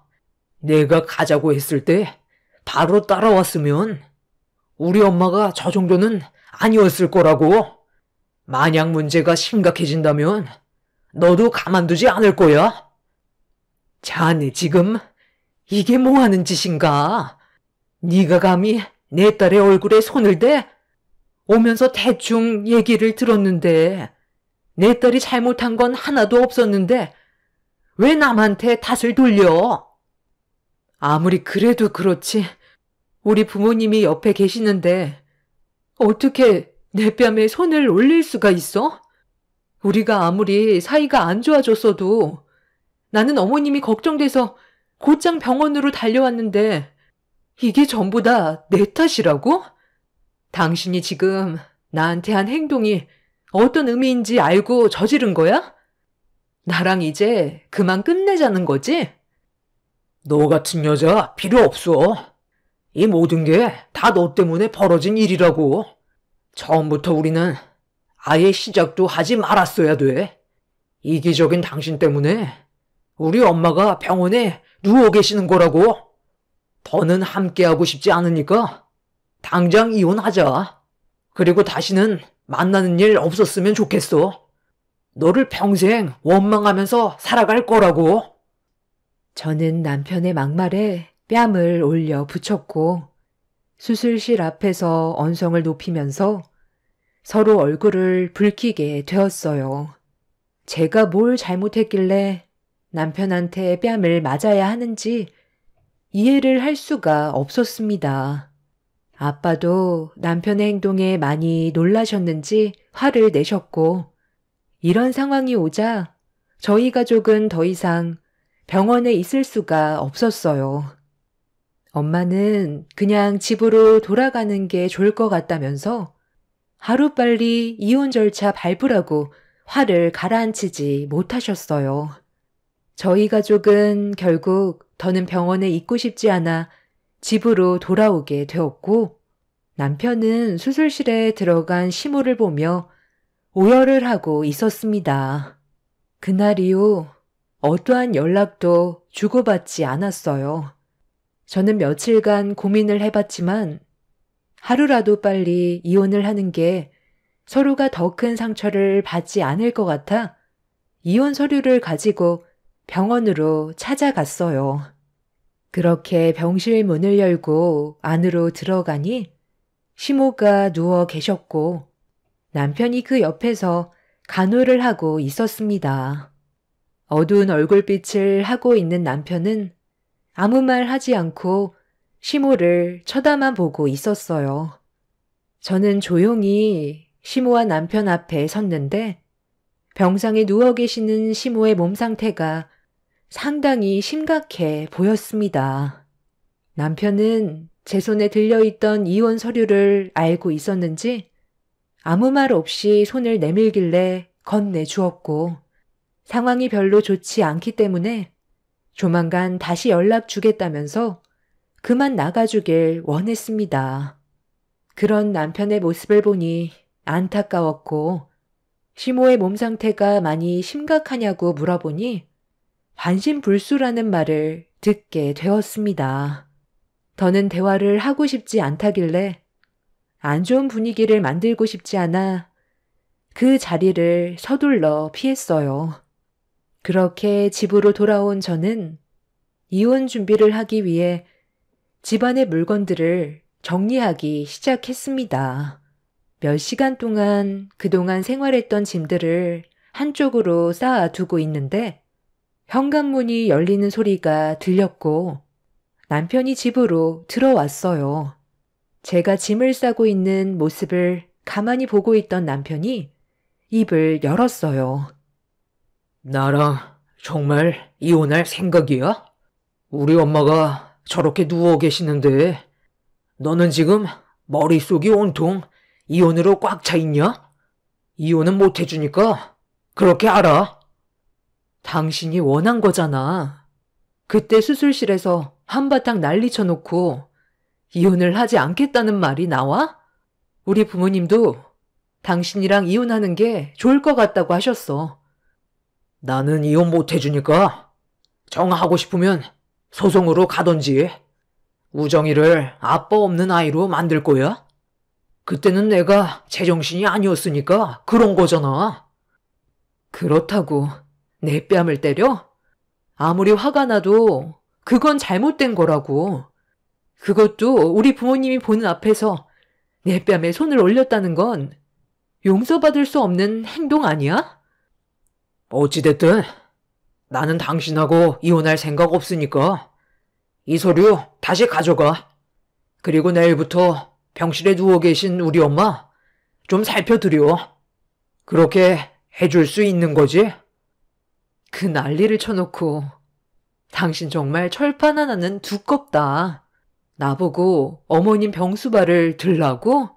내가 태평하게 놀고 먹는 것도 아니고 똑같이 일을 하는 입장인데 나보고 어머님 병수발을 들라고? 이제야 왜 나랑 이혼하지 않으려는지 알겠네. 어머님이 중풍으로 평생 반신불수로 살아야 되니까 도와줄 손은 필요할 것 같아 나랑 이혼하지 않겠다는 거지? 나랑 이혼하면 어머님은 당신이 전적으로 모셔야 되는 거고 앞으로의 삶은 더욱더 어려워질 거 아냐. 이런 상황이 오기 전에 그럼 나한테 잘하지 그랬어. 나는 이미 마음이 떠나버렸는데 이제 와서 이혼하지 않겠다고 억지 부려봤자 달라질 게 있을 것 같아?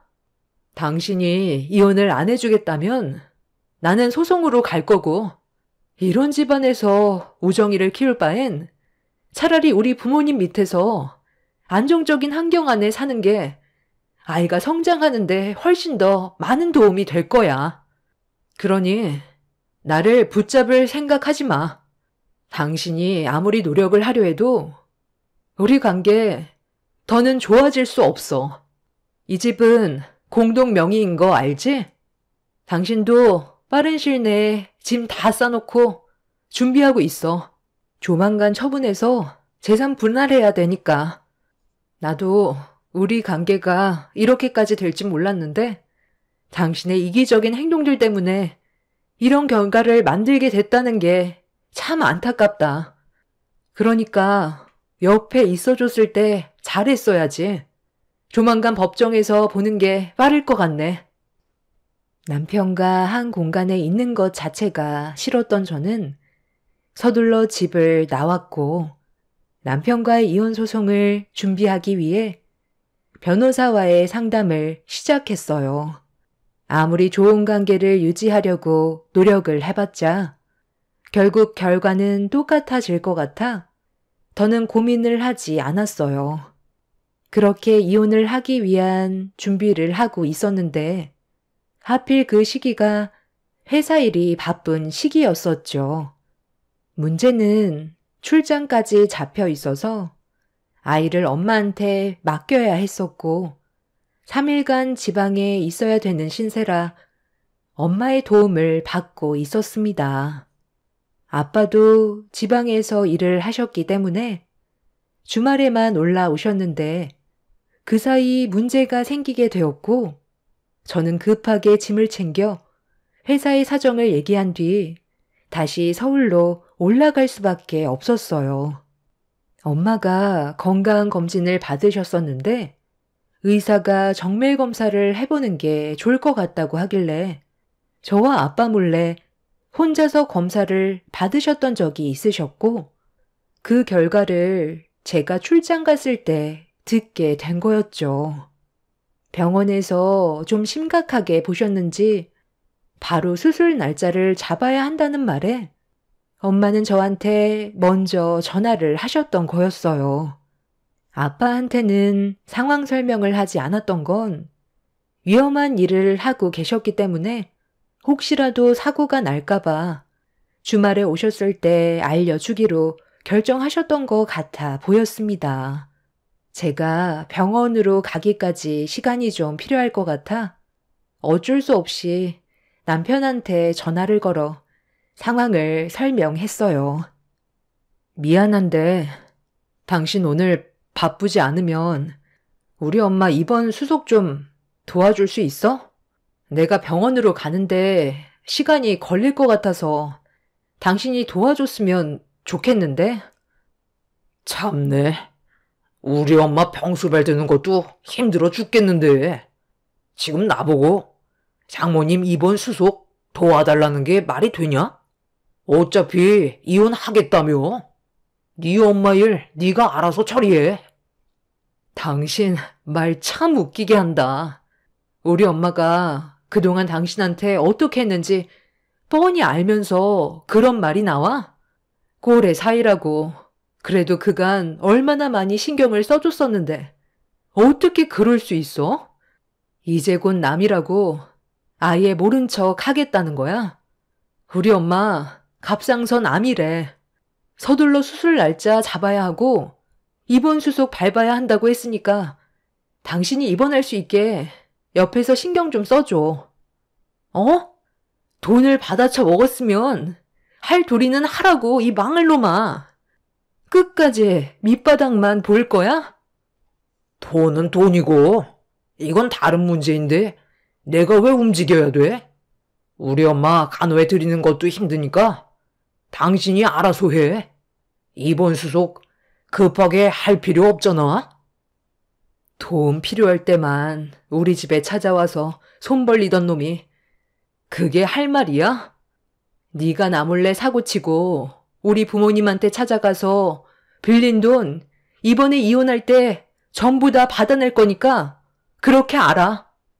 별것도 없는 게 꼴의 사장님 소리 듣고 싶어서 나 몰래 대출받아 사업했다가 망해서 상황이 악화되니까 수습하려고 우리 부모님한테 돈 빌려갔었으면 감사하게 생각해야지. 당신은 그걸 당연하게 생각했던 거네. 그러니까 이런 식으로 행동을 하는 거겠지. 충분히 당신 마음 알게 됐고 서둘러 이혼 준비할 테니 법정에서 보자. 지긋지긋했던 당신과의 인연 더는 엮이고 싶지 않아. 너는 나를 놓친 거에 대해 평생 후회할 거야.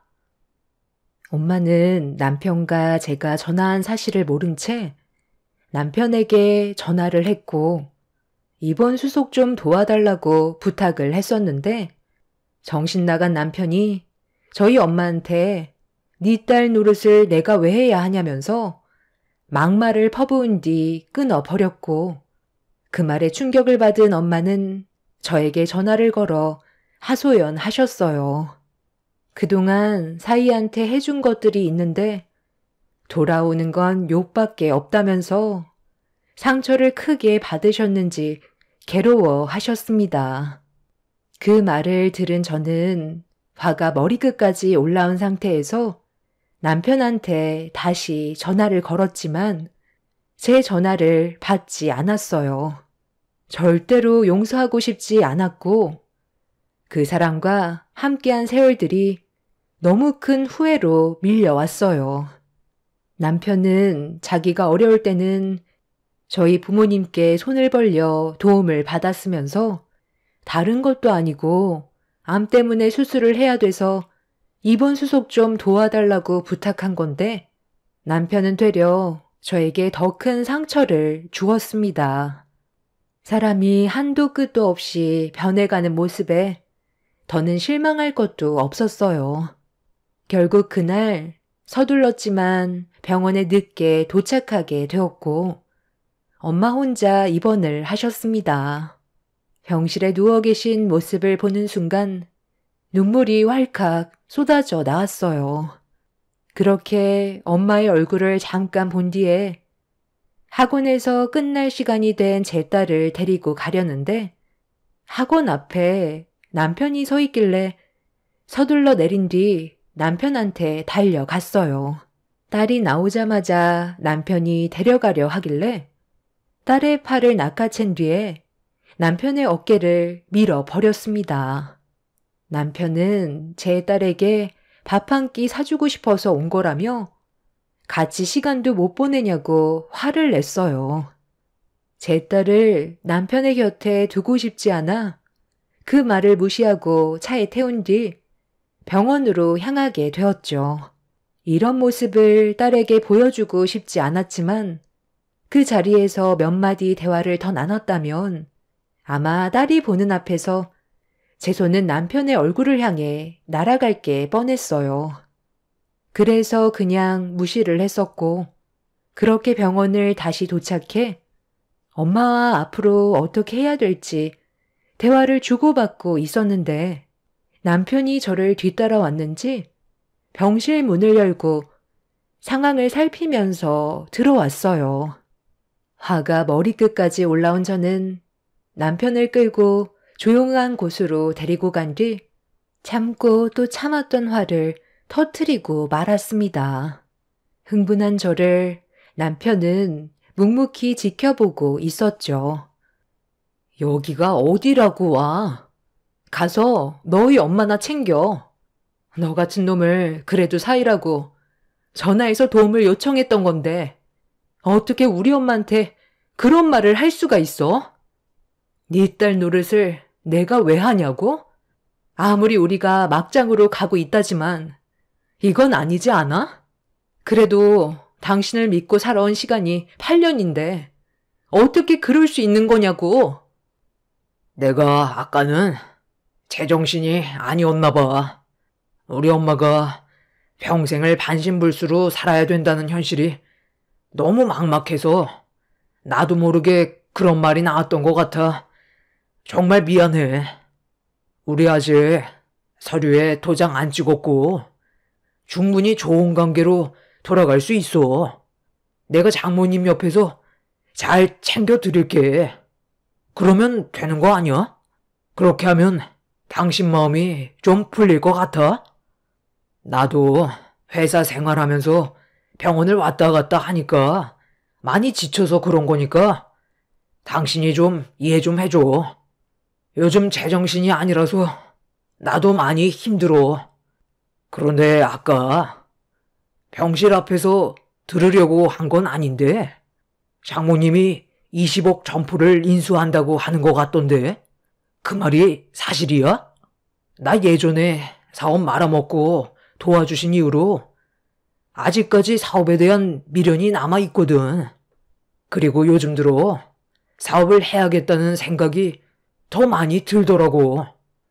회사 생활은 계속 묶여 있으니까 우리 엄마 병간호 하는 것도 한계가 있고 그래서 장모님이 이번에 점포 인수하면 나도 자리 하나 달라고 하고 싶은데 말 좀 잘해주면 안 될까? 내가 앞으로 사위 노릇 잘할게. 그리고 좀 전에 했던 말들 가서 무릎 꿇고 싹싹 빌 테니까 우리 이혼 다시 생각해보자. 우정이 이제 1학년이야.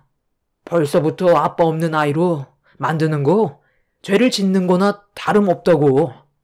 그러니까 우리 다시 예전처럼 좋은 관계로 돌아가자. 그래도 안 좋은 추억보단 좋은 기억이 훨씬 더 많았었잖아. 아까 우리 엄마랑 나눈 대화를 전부 다 듣고 있었니? 점포 인수한다니까 갑자기 나랑 이혼하고 싶은 마음이 싹 사라졌나 봐. 우리 엄마가 당신한테 전화해서 도와달라고 할 때는 네 딸 노릇을 자기가 왜 하냐고 상처되는 말을 거침없이 내뱉었으면서 우리 엄마 점포가 욕심이 나니? 너 정말 뻔뻔하구나. 그러니까 애초부터 잘하지 그랬어. 너는 보면 항상 앞날은 생각도 안 하고 일을 저지르는데 그게 문제야. 우리가 이혼하는 거에는 조금의 변화도 없으니까 중풍 걸린 네 엄마 아들 노릇이나 해. 다시는 우리 가족 앞에 나타나지 마. 네가 이혼 안 하려고 아무리 발버둥 쳐봤자 어차피 소송 들어가면 서류에 도장 찍을 수밖에 없을 거야. 괜히 일 복잡하게 만들지 말고 도장 찍고 깔끔하게 갈라서는 걸로 하자. 평생 중풍 걸린 네 엄마 병수발 들면서 잘 살아봐. 저는 가지고 있던 이혼 서류로 남편의 얼굴에 뺨을 날려 버렸어요. 자기가 원하는 대로 일이 진행이 되지 않자 불안했는지 제 앞에서 무릎을 꿇었습니다. 그 모습을 보는데 화가 더 치밀어 올라 머리채를 잡고 흔들어 버렸어요. 남편은 제가 뜯어 말리는데도 억지로 병실까지 들어와서는 엄마 앞에서 무릎을 꿇었습니다. 넙죽 엎드려 손이 발이 되도록 빌었지만 그 모습이 전부 자신의 이득을 위해 하는 행동이라는 걸 저와 엄마는 알고 있었기 때문에 병원 관계자의 도움을 받아 남편을 병실 밖으로 내쳐버렸어요. 그날 이후 몇 번이나 더 찾아왔지만 저희 가족은 남편을 받아주지 않았고 소송으로 밀어붙여 이혼 서류에 도장을 찍게 만들어 버렸네요. 아빠도 남편이 엄마한테 그런 막말을 했다는 거에 화가 많이 나셨는지 흥분을 가라앉히지 못하셨지만 이미 이혼을 하게 됐고 더 이상의 관계를 만들고 싶지 않아 우정이를 봐서라도 참으라고 말씀드렸어요. 지금 현재 엄마는 다행히도 갑상선 수술 결과가 좋아서 충분히 쉬어준다면 크게 문제될 건 없는 상태세요. 저희 가족은 안정을 찾아가고 있는데 효자인 척 하던 남편은 혼자서 버거웠는지 끝내 시모를 요양원으로 모셨다는 소식을 듣게 되었습니다.